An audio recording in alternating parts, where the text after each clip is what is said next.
Welcome to Wizards Outlook. As always, joined by Women Lines, Arnold W. Jr., versus RK Jr. and the Wizards, man. All good things do in fact come to an end. The winning streak was snapped by the San Antonio Spurs tonight, 146-143. The game did need an extra period for us to get the desired result. Um, it was balanced scoring by both teams. These players in double figures for Washington, seven in double figures for San Antonio. You got to see some high level scoring, both in different ways. And I'm sure one of you guys is going to get into that. Get to talk about DeMar and what he did. Um, you know, uh, Ray, go ahead and kick it off. Um, yeah, man, just a back and forth game the whole way. Uh, really came down to free throws, man. Wizards put them on the line 35 times. They made 31 of them. That's you give a team opportunity to get 31 free ones. That's hard to overcome. But it was a well executed game on both sides. They had a combined 14 turnovers for both teams, and both teams were above 50% shooting from the field. Like that's just a great offensive game on both sides, man. They were trading blows the whole game. Spurs just made a couple more plays. You know, Alex Lim, man, he was great tonight for the Wizards. Gave them energy. They were, of course, they're playing bigs by committee as they normally do, but with Lopez out, it made them that much thinner up front. But Anthony Gill came in, played great off the bench, gave him a nice punch. Bradley Beal, man, he started off the game really aggressive. I was of course worried about how effective he would be after the injury last night. Didn't quite know the extent of it, but he made it clear early on that he was his normal self. On the Spurs side, man, DeMar DeRozan was was awesome. DeJounte Murray as well. He put a lot of pressure on the Wizards. Was really effective in the mid range. Rudy Gay, he gave him an offensive punch. Uh, Man, but like I said earlier, the Spurs just made a couple more plays to get the victory. This was Rui's first game back. He looked good. He kind of eased into things. Great shot selection. He was effective. You know, um, I mean, even though it's a loss, it's not too much to complain about. Besides, the playing them playing not being able to play defense without fouling. That really put them in a bad spot. If they were able to clean things up in that area a little bit, this is a different game. Like I said, Spurs made 31 free throws. That's a whole lot. But yeah, man, the win streak wasn't going to go forever. Um, but 8-1 in your last 9 games is nothing to sneeze at. They did protect home court for the most part. So yeah, man, just back to the drawing board. They'll be back at it on Wednesday. Um, just it was one stretch of the game. I think late in the third quarter where it got a little messy for both teams. They Wiz wasted a couple possessions. Westbrook looked like he was kind of overthinking things a little bit. Got into the lane a couple times and dished off when he could have just easily finished. But other than that, a clean game for him. He had another triple double. Then at the end of overtime, they did great. They trapped DeRozan, and Popovich was able to call the timeout. But then on the ensuing play, when they kind of had him in trouble at half court, Westbrook picked up the foul. I mean, that's you, you gotta live with that, man. I didn't think it was a reckless play. He just kind of got caught in a bad position. Um, it wasn't even a whole lot of contact, if we're being honest. But and at that stage of the game, the ref's not going to swallow their whistle, especially when typically in that situation, they're expecting you to foul anyway.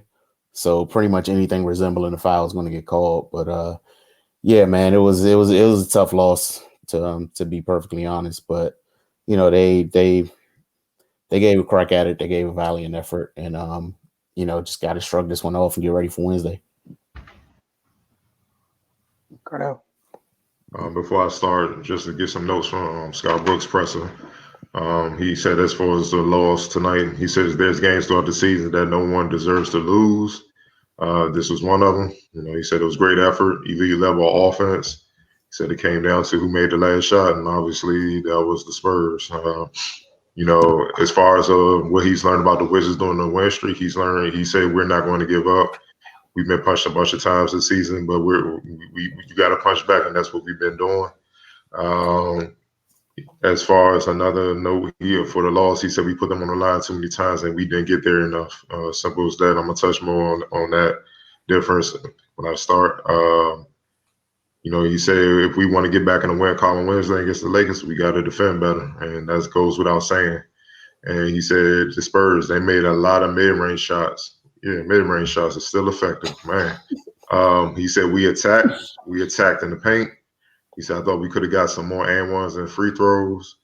And he said DeRozan, he's not surprised by what DeRozan did in the second half and overtime. He said one thing I know about him is he's very poised. It's hard to speed him up and get him to make mistakes. I don't know what it is about the Wizards that DeRozan love, but ever since we've been covering them about 4 or 5 years ago, including the playoffs, he does his thing. He loves the Wizards, so he loves DC. So it is what it is. But for my analysis, Brad Beal goes without saying. It's the reason why he's a well, probably after this game, he probably snatches it back. The NBA's leading scorer. He was unstoppable. I think I would. He missed a tough game winning attempt, but from 30 feet. But it is what it is, man. He got a good look at it. That's all you can ask for. I like how Russell Westbrook, pretty much through the first 3 quarters, he didn't shoot well, but he got everybody involved. Then the fourth quarter, he turned it on. And that's kind of been his strategy the last few games that people haven't been noticing. He tries to get everybody else going, and then that opens things up for him late to go ahead and try to help Bill close the game. I thought he did well. Just a couple careless turnovers late. That just you can't do that against the Spurs because they don't turn the ball over at all. They don't really make mistakes. They don't beat themselves. You know what I mean? So you can't help them beat you. I don't care who's suiting up for them. Ever since Popovich been there, they've been well coached. They don't make a lot of mistakes. They're second in the league in turning the ball over for a reason. They only average 11 turnovers. Go figure. You know what I'm saying? Like that's crazy. I mean, you got players in the league that damn near average that by themselves. You know what I'm saying? On some of most nights. So that goes to show you, how hard it is to get them rattled and get them to make mistakes. I thought Gil was big in the first half, with his production, man. He kept them in it when the Spurs were clicking on all cylinders, especially from mid range. Like Scott Brooks said,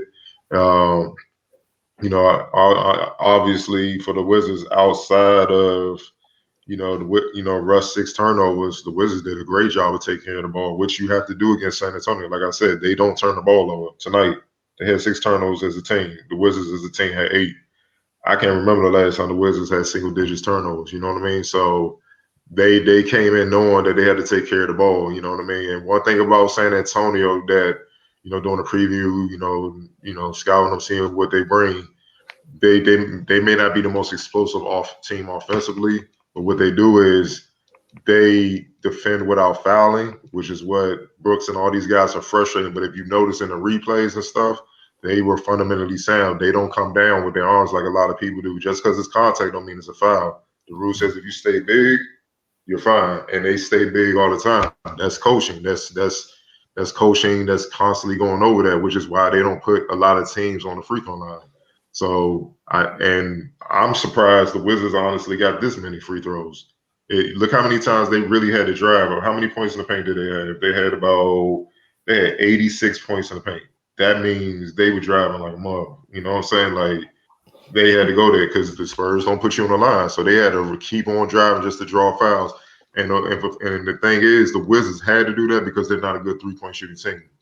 You know what I mean? So they got to get the points from somewhere because you're not going to just keep isoing the Spurs. They going to go like that. Popovich going to draw something up to stop that. So if you're not getting to the free throw line, if you're not hitting tough buckets like Bill was, it's going to be tough to generate points against them. And that's how they beat a lot of teams, even though themselves, they're not the most explosive offensive team. in the league. They get the job done, but that's why they're 31-29. Instead of their customary being up there at the top of the West and whatnot. You know, Patty Mills, he had some big ones down the stretch, and then he had some big threes, especially in the fourth. Man, it was a spurt between the Wizards and Spurs in the fourth quarter where they just back and forth, man. Three, jumper, layup, back and forth. It was crazy. But Patty Mills came through when they needed the most, hitting some clutch buckets and some clutch free throws. You know what I mean? I thought Keldon Johnson, DeJounte Murray, Rudy Gay were big. This is what Scott Brooks was talking about. Look, Bertans is a sniper, but defense is not his forte. So whenever he was on the floor, especially late in the fourth quarter overtime, they saw him out, as you see right now. You know what I mean? So with DeRozan, they saw him out because, he's fooled. Let's just call it what it is. He's fooled defensively, man. So, and they know that because he used to be a Spur before he came here. So they definitely know his game well. You know what I mean? I just feel like they were huge all together, especially DeJounte Murray. He damn near had a rough stat line: 25 points, 17 rebounds, 5 assists. Shoot, he had a game high in rebounds, 17 rebounds on 12 or 23 shooting. You could say he kind of, even out with Russ, man. You know what I mean? He kind of neutralized what Russ brought. You know what I mean? So, except he ain't have as many turnovers. He had 1. You know what I mean? I think the player that had the most for the Spurs was DeRozan. He had 2, and he had 37 and 10. You see what I'm saying? Like, they're just an efficient ball club, man. It's hard to beat the Spurs, man. With that dude on the sideline, it's been like that for 20 plus years, man. It is what it is. I don't care who playing, he gets them ready. And Bertans, the reason why the Wizards were close and had the chance to win this game was Bertans. He had some timely threes himself, man. And now Alex Len, he outplayed the Spurs bigs. That was another unsung performance, 15 and 7. He's kind of been quiet the last few games, but it's good to see him kind of step up. You know what I'm saying? Especially with teams, they're not letting Gafford do all that no more. You know what I'm saying? They're focusing on him. He's on the scouting report, you can tell. So all in all, man, I just felt like, the Spurs just executed a little bit better down the stretch, and that was the difference in the game, obviously. Yeah, I don't really have too much to piggyback on. Like you mentioned, the poise late. You had Russ and Brad both getting teased. And like you said, that's what makes the Spurs so freaking frustrating to play against. You want the foul because there is contact, but it's not enough for a foul because, like you said, by the book, technically, they're not raking your arms. Then it's not contact. Like, if you jumping into me, there's no contact. You making the contact, honestly. I'm going straight up. So, just because you a start on me, you get that call, man. That's what they got to understand, man. So if you going to go into them, bump their ass hard enough so you got room to finish. And that's the difference, man. Like, you can't – that's not going to work, man. You know what I'm saying? And that's what they got frustrated and stuff like that. You're not going to get phantom calls, not against the Spurs. And that's the other thing is talking about them as a whole. Even the kids, long, strong, athletic. Talk about DeJounte Murray. You talk about the 17 rebounds. Keldon Johnson. That's their point guard. Keldon Johnson is built like somebody twice his age. You saw him a couple times getting to the basket against the Wizards. He had no problem finishing through a bunch of bumps. And when you're talking about the way they go about scoring, we saw an array of floaters, mid-range jumpers. It was just a whole bunch of poised folks operating in that space that people kind of threw away. But that's where they lived at as a team tonight. They either finish at the bucket or there's a bunch of comfortable shots in the mid-range. DeJounte Murray, because I'm about to say floater. That's all it was. It was DeJounte's floaters almost for most of the game. They set the screen, kept the defender in his back, big man kind of at bay, floater again. I got enough room for a jumper. It was surgical watching them work. Yeah, for Washington, it's nothing to hang your head about. But again, this is the thing we've been talking about during this win streak. Some of the teams they've played so far are kind of young at the end of games. Today was the opposite of that. Yeah, they got some youth, but they don't act like it at the end of games. You just see the Spurs succumbing to the pressure. They were fine. They were the very poised team. They were unbothered by it getting really tight late. and just a couple decisions here and there really cost it for Washington. They got a day to get over it, and then they're dealing with the Lakers. Did you guys have anything else to add for tonight's game? Just a special shout out to Keldon Johnson, local kid, Boo Williams guy from Virginia, man. He always been a dog, always been high motor, always been up to the challenge, relentless, man. It's just good to see him thrive in the league and watching him, scouting him, covering him since he was in high school, AAU circuit, on a high school, top 100 camp, all that, man. So, he when he first got drafted, had to go to G League, get a little seasoning, but he's been, you could tell that the Spurs are gearing up to him and DeJounte with DeRozan. They're gearing up to have, a younger version of what you see around the league with a couple nasty, dangerous, versatile, skilled wings that could do it all.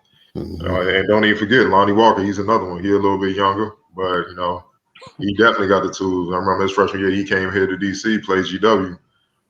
He tore him up. I was like, when it was early, I was like, yeah, he definitely a lead dude, and he made that leap. I'm sure it was easy. So he had an off night, but he's capable, man. So they definitely building up. I wanted to sleep on the Spurs, you know what I'm saying? So it's just a youth movement. But DeRozan is they're building around DeRozan, and I love the growth in this game, man.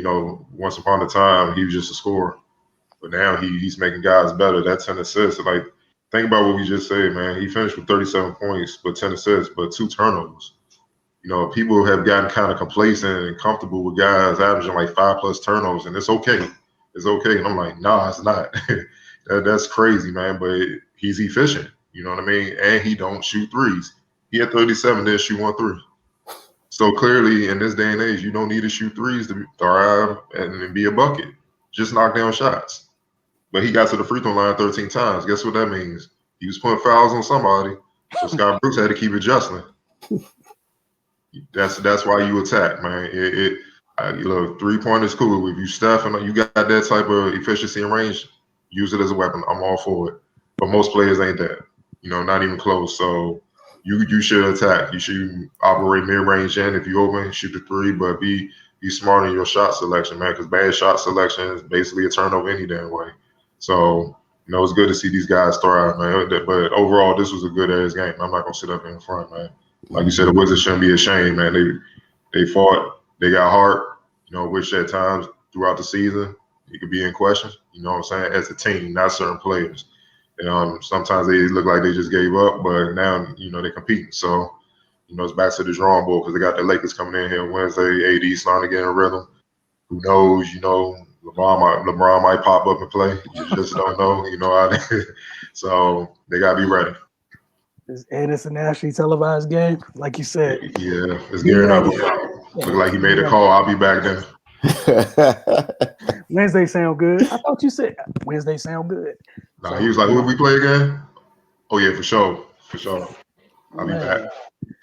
All right, let's get into some of these comments. I only had a couple tonight. As always, we appreciate you guys tuning in, whether it be live or later on. Appreciate your comments. Don't forget, if you're not part of the normal crew that comments on YouTube, you have the ability to do, whether it's on Instagram Live, Facebook, and or Twitter at the moment. That said, let's get to the 2 comments for the night.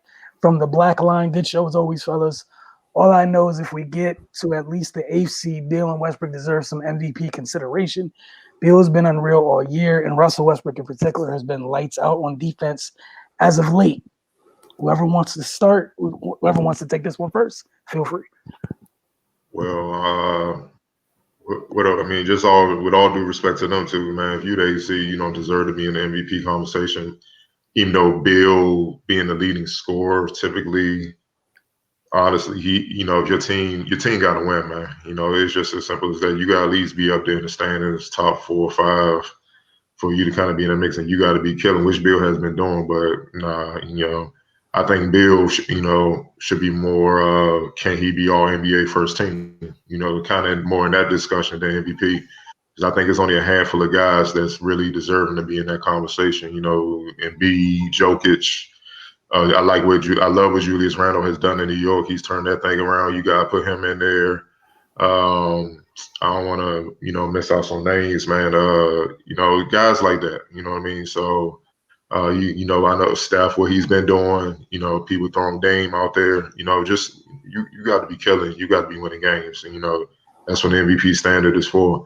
Man, Westbrook, because in the first half of the season, while he was recovering from his injury, he wasn't up to par. So, and they weren't winning games. Like, same thing that affects Bill. So, no.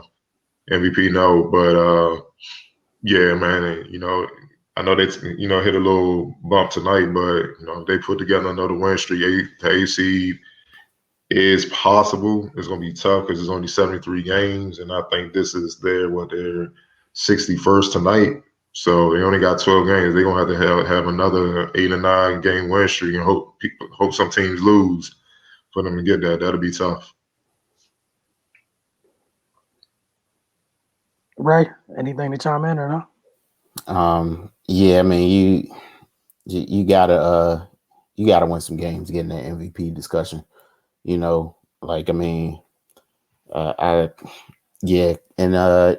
during this recent stretch, they both have been performing and it's been getting recognized. Bill was just named Eastern Conference Player of the Week, so people are noticing. But that the MVP thing has got us.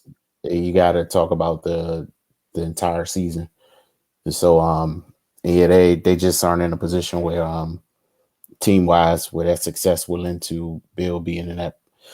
Excuse me, in that discussion, like Cardell said, Westbrook, he had a rough start to the season, and he's come on as of late. But yeah, man, you can't put him in there. Seeing as how if we're looking at the season as a whole. All right, on to our second and final comment of the evening. This is from Ranveer Sidhu. The only basketball coaching I've done is on NBA 2K. But do you guys think it would make more sense for Bertans to play most of his minutes when Russ is on the floor against the Cavs? Bertans would come in when Russ was off the floor. Bill was killing, so his mindset is to score, kill first. So if Bertans isn't getting looks, his minutes aren't being optimally used. I'm sorry. Not suggesting I know more than an NBA coach, but interested to hear what you guys think. Enjoy the content. We appreciate you, sir. You guys go ahead and respond. First, thank you for acknowledging that, you're not on the same level as a person that's paid to do this. It's very introspective of you, sir, and we definitely appreciate the level-headedness. But in regards to the comment in general, Bertans is there to spread the floor whenever he's on the floor, man. So whether it's with Bill or whomever, I don't think he's ever going to be a featured player in the offense, no matter who's on the floor. He's just there to knock down shots.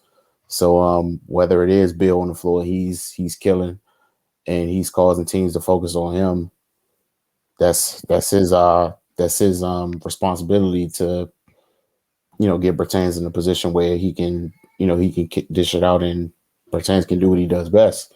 Same with Russ. That's Russ's thing to find people and create. So yeah, man, I don't think there's any special type of lineup or slot that we need to focus on having Bertans at.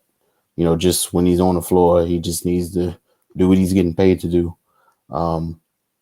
Yeah, but I don't think he's any more effective or ineffective with any lineup. Seeing as how he's kind of a specialist in that he's there to knock down threes and spread the floor for guys. Well, I think he against the Cavs he was used good. I mean, he got 12 shots. Bill had the most, which he should have the most shots. He had 24, and then Westbrook was next with 13. Then Bertans had 12. The problem was Bertans was 3 of 12 from the field. You know what I'm saying? And then you also got to take into account his defense. He's food. I mean, I don't have no other way of putting it. Defensively, teams know to pick on him. And then, third,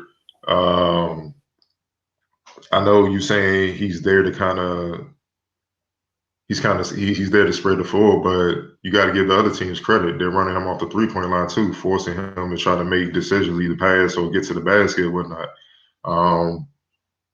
That's something I see he's trying to do a little more just to keep them honest, but teams are locked in on him. They know he's the resident sniper for this team. You know what I mean? So they're not about to just stand there and let him just, have a, shooting drill in the game on him. You know what I mean? They're defending him.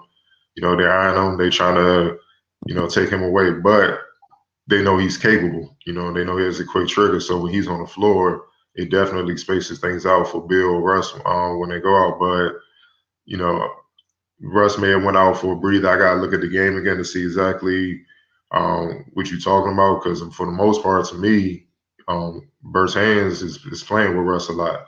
I just don't.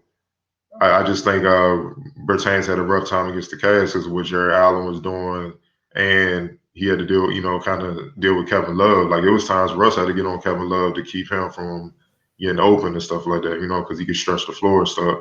Things like that. But no, it's all about matchups and if he's hitting shots. You know what I'm saying? So you can't say he's not being optimally used when he's 3 for 12. In 34 minutes. For 9 points, you know what I mean?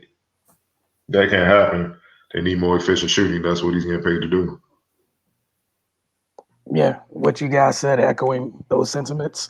The games where he's knocking down shots, it's easier to leave him on the floor a little bit longer because we already know what the deficiencies are on the defensive end, but it's hard to leave him on the floor. The shots aren't falling because of the same reason. So, it's kind of simple. At least to me. All right. You guys have nothing else. Want to thank you guys for tuning in tonight. We'll be back for Wizards Outlook on Wednesday. We'll be back tomorrow night for the Focus TVs like every Tuesday at 8 p.m. We'll be doing our first round mock draft, so we look forward to getting into that since everybody's going crazy and fiending and like over what's going to happen on Thursday in NFL draft. Some of y'all are crazy about this, so we want to just take a look, go through the first round, maybe talk about what we hope our prospective teams do. But we'll see you guys tomorrow at 8. And I'm already shaking your head, man. We'll go from another edition of Wizards Outlook. You guys have a good one.